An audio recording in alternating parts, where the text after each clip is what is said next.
السلام عليكم ورحمة الله. معكم المستشار محمد الحسيني، وهنتكلم النهاردة عن الشركة ذات المسؤولية المحدودة.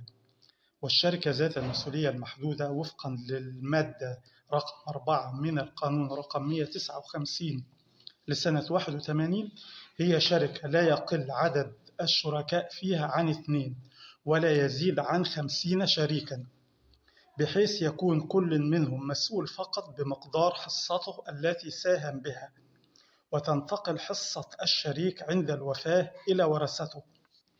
ويتميز هذا النوع من الشركات أنه يجمع بين مزايا شركات الأشخاص وشركات الأموال، فهي محدودة من حيث عدد الشركاء، وكل شريك مسؤول فقط في حدود حصته التي ساهم بها في الشركة، سواء كانت نقدية أو عينية.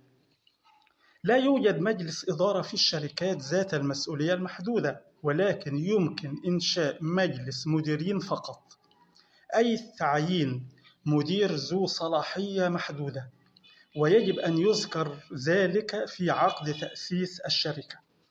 دي أهم ملامح الشركة ذات المسؤولية المحدودة. برجاء الاشتراك في القناة ليصلكم كل جديد. مستشار محمد الحسيني.